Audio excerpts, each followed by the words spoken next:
Hello guys, welcome back to my channel. In today's tutorial, we'll be making this beautiful baby set for a baby of 15 to 24 months old. Initially, this tutorial was for the skirt, but the top came as an afterthought. So if you like what you're seeing and would love to learn or see how this beautiful two-piece came to be, then stick around. If this is your first time on my channel, thank you so much for watching. Just know that I appreciate your time, and to all my subscribers and returning ones, you guys are the VIPs. Thank you all for the support, and let's get right into the tutorial.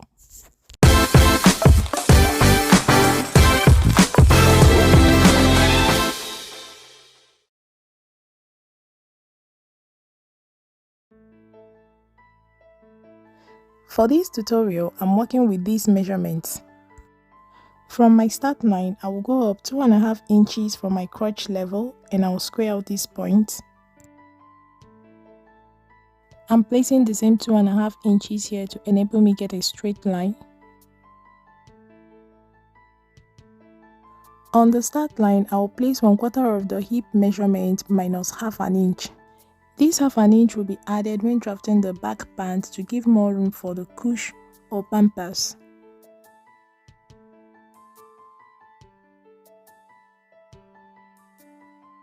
From the crotch level, I will go up 6.5 inches for the crotch height. I will place the same measurement on this side from the crotch level to enable me get a straight line, and I will connect these 2 points. So the total height of the pant from the start line to the crotch height is 9 inches. On the crotch level, from 1/4 of the hip measurement, I will go out by 2 inches for the front crotch extension and draw in my front crotch curve. I will take this point down with a broken line to my start line, and from that point I will go in by 1 inch and I'll draw in my pant leg.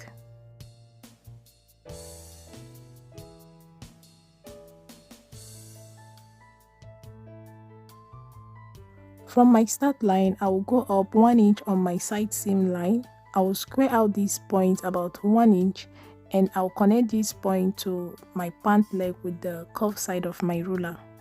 This will give that curve effect you see on baby pants. I'll go ahead and add my seam allowances and we'll move to the back pattern. For the back pattern, the method is the same as the front but with a slight difference in measurement. So here I'm marking the 2.5 inches for the crotch level and I'm going to square that out.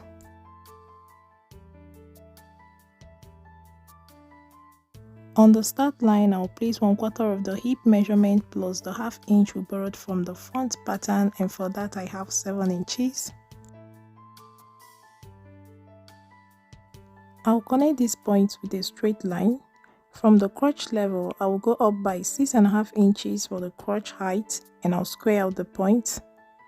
So I'm placing the same measurement on this side from the crotch level to enable me get a straight line.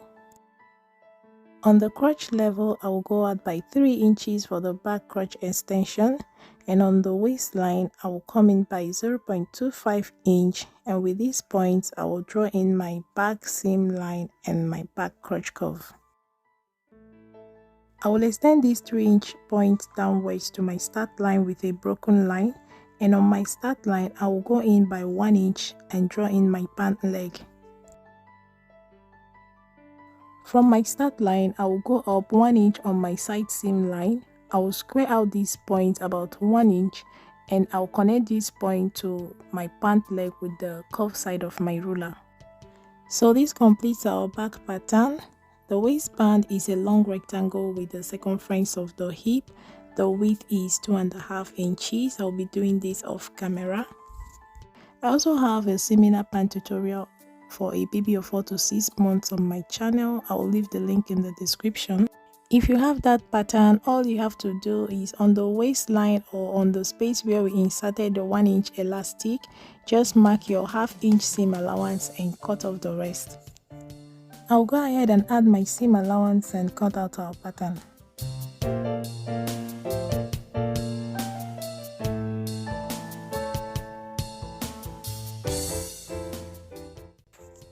Here are the materials we'll be using to make this skirt. I have here 1 inch elastic measuring 18 inches for the waist, 2 elastics measuring 11 inches for the thighs of the pant. I also have here 2 sets of tulle measuring 4 meters each by 10 inches. So I have a total of 8 meters for a start because I ended up adding more. I have here my Ankara prints and our drafted pattern. I have cut out my pieces. To save time from changing the thread on my overlocker, I'll be using the French seam to assemble this. I'm starting first with the front piece and I'll be sewing first on the right side of the fabric, meaning the wrong sides will be facing each other and the right side will be facing up. I'll go ahead and run a straight stitch and I'll be sewing at 0.25 inch. Remember, our seam allowance is 0.5 inch. I will trim down this seam allowance to 1 millimeter away from the stitches that I made, and I will turn it to the wrong side. Now your right sides will be facing each other and the wrong side will be facing up. The reason to trim down the seam allowance is so that when you run this stitch, there will be no flyaways on the right side of your garment. I will run a straight stitch and I'll be stitching at 0.25 inch, completing our ½ inch seam allowance. So this is what yours should look like: a clean finish on the right side and a clean finish on the wrong side as well. So I'll quickly do the same with the back panel before we join them together. I have done that and will be using the same method to join both panels together. So we'll be sewing first on the right side, wrong sides facing each other, and we are sewing at 0.25 inch seam allowance. We'll trim down the seam allowance to 1 millimeter away from our original stitch, turn it to the wrong side. Now the right sides will be facing each other and we'll stitch close the seam, giving us that clean finish.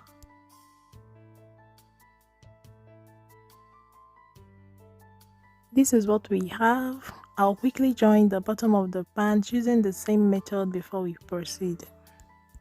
At the bottom of the pant, I don't place the seam allowance on top of each other because it will be too thick for my needle, so I place it sideways with the seam line kissing each other. I have done that. I'll go ahead and hem the bottom of the pant for the elastic.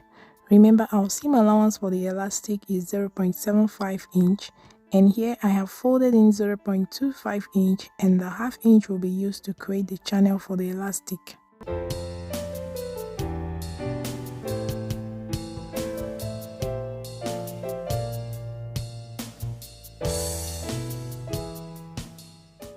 I have sewn the channel for the elastic and I've left a small space through which the elastic will be inserted. I'll keep this aside and we'll work on the tulle. Here I have 4 meters of tulle each, totaling 8 meters or 8 yards. I'm going to join separately each 4 meters of tulle at the center to form a round circle. And I'm going to be joining this using the French seam for a clean finish. I'm sure by now you already know the process of doing the French seam, which is exactly what I am doing with the tulle. You can as well decide not to join the tulle, but I think joining the tulle makes it easier to be attached to the pant.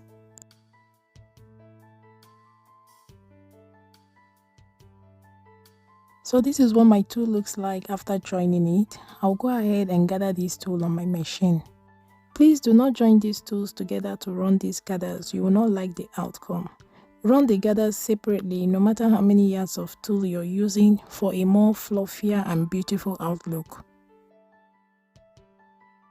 The tools has been gathered and we'll go ahead and add these on the waist of the pant. I will attach this tool to the waist of the pant with pins, adjusting it till it matches the circumference of the waist of the pant.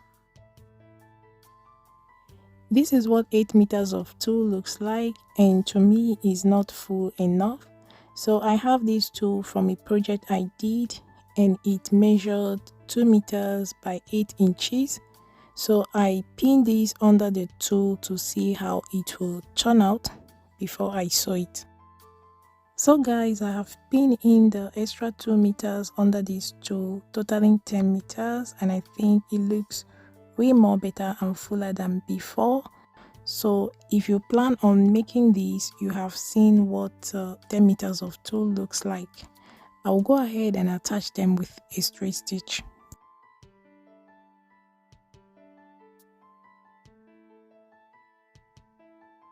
This is what our skirt looks like. It's looking full. Remember, we'll be adding an elastic on the waistband that will even gather it more and make it more fluffier. I'll go ahead and prepare the band, but before then, I'll trim down this excess tool on the seam allowance to make room for the elastic that will be inserted in the waistband.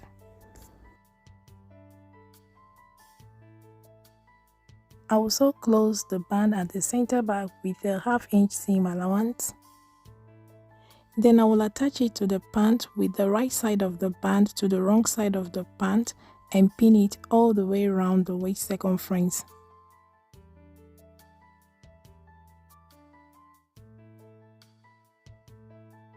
I'll go ahead and secure it with a straight stitch. Now that is done, I will roll over the band and pin it in place, making sure the edge of the band covers the stitches.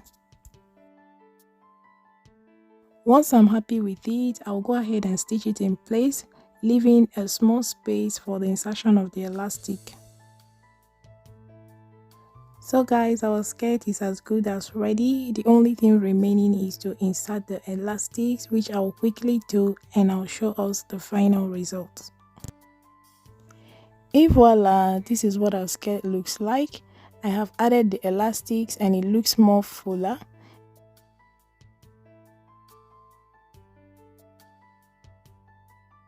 The 3 inches crotch extension at the back will give more room to the belt and pampers and make the pants sit well. So I will just trim off any flyaways and that's a wrap for the skirt.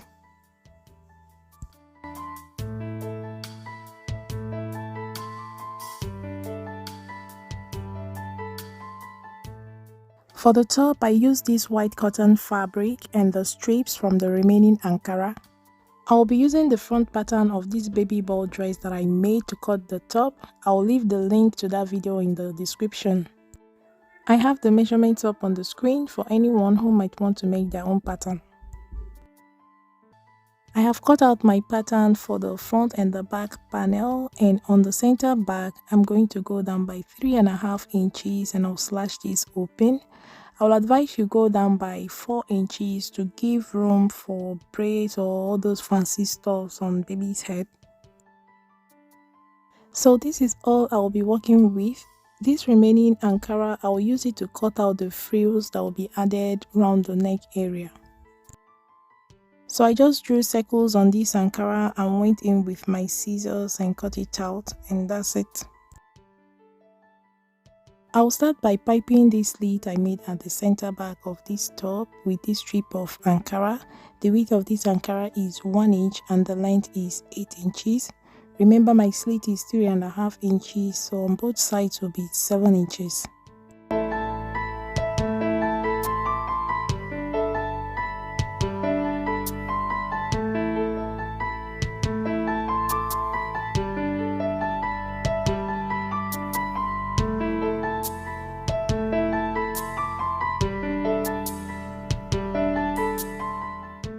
So I'm done piping the back slit and this is what it looks like.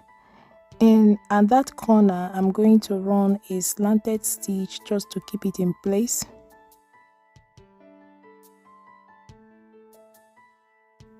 Once that is done, I'll go ahead and attach the front and the back panels first at the shoulders and overlock raw edges.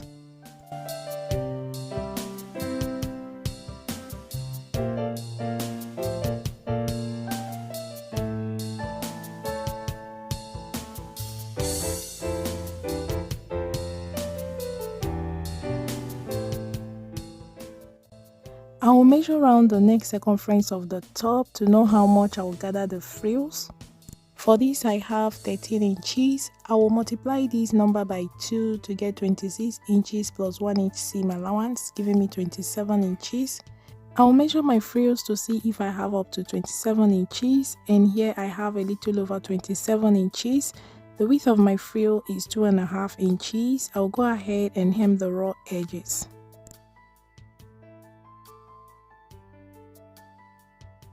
Once that is done, I'll run a basting stitch on these frills and gather it to 13 inches, and we will attach this round the neckline with pins. This is what it looks like. I'll go ahead and secure it with a straight stitch.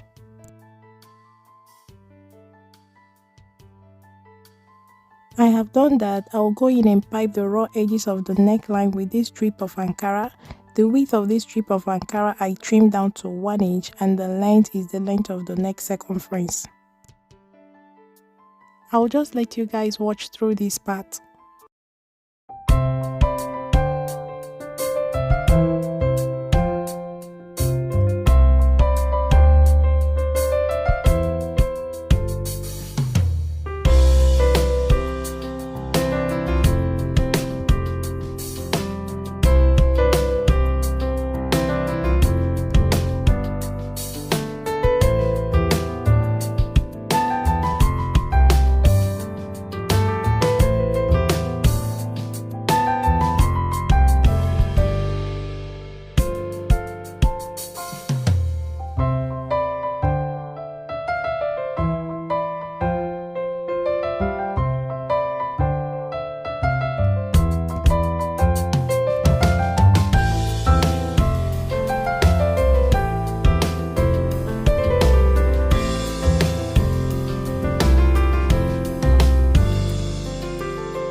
So guys, I've successfully piped the neckline and our top is gradually taking shape.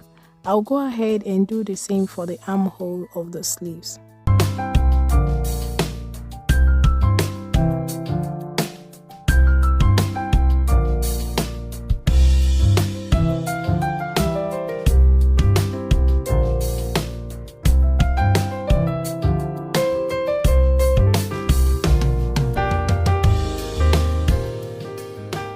So guys, our top is good as ready. The only thing remaining is to stitch close the sides and hem the bottom of this top.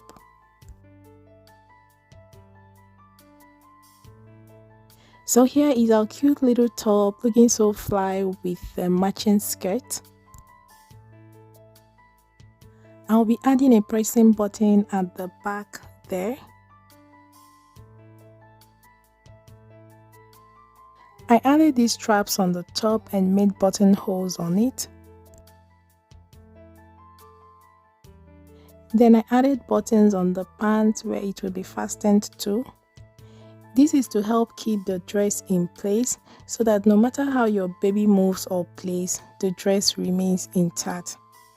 So all you have to do is to fasten it on both sides when she puts on this dress, and voila, she is good to go. So guys, that brings us to the end of this tutorial. If you find it helpful, do not forget to give it a thumbs up, share, leave all your questions in the comment section, and I'll see you guys in my next one. A bientôt!